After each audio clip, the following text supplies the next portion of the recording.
Bersama lagi dengan saya di sini, Dr. Ervan, pengacara dan dokter keluarga Anda. Hari ini kita bicara tentang penolakan RUU Kesehatan, di mana beberapa yang lalu 5 organisasi profesi kesehatan berdemonstrasi dan mengancam mogok nasional.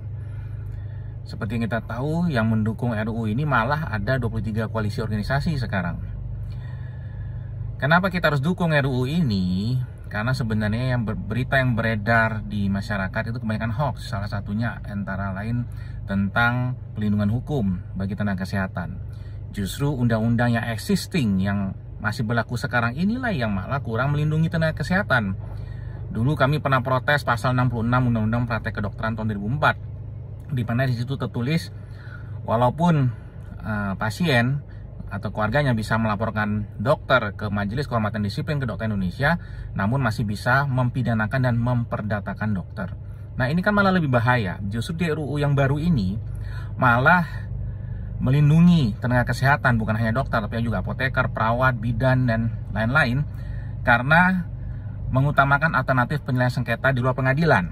Jadi mengutamakan mediasi, ya. Justru RUU ini malah yang mendukung, termasuk pencegahan bullying.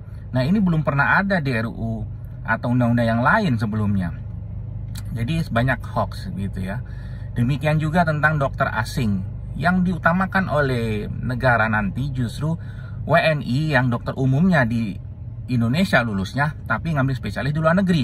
Nah, itu yang diutamakan untuk balik ke sini, yang selama ini dipersulit begitu ya. Kalau WNA-nya itu nanti di draft ini tidak sembarangan masuk, ada syarat-syaratnya dan di kawasan ekonomi khusus, ya. Dan bagaimana peran tentang organisasi profesi, ya tetap ada, ya, hanya saja tidak perlu diatur khusus karena memang sudah di bawah undang-undang ormas. Ya, nanti semua kewenangan terkait perizinan, ya, semua balik lagi ke negara.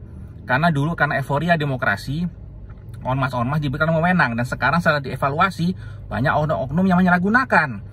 Terutama laporan keuangannya nggak jelas ya, setelah diberi kewenangan dan memungut iuran begitu kan. Dan kemudian juga terkait tentang liberalisasi, tentu ini juga salah. Justru selama ini lebih liberal karena ormas yang mengaku organisasi profesi itu yang memegang banyak wewenang. Sekarang justru RUU ini anti liberalisasi karena semua kewenangan balik ke negara. Demikian mengapa kami Perkumpulan Dokter Indonesia beserta 22 organisasi yang lain, total 23 organisasi justru mendukung RUU Kesehatan. Ya, semoga klarifikasi ini dapat memperjelas kita untuk mendukung RUU ini segera disahkan. Salam sehat untuk semua.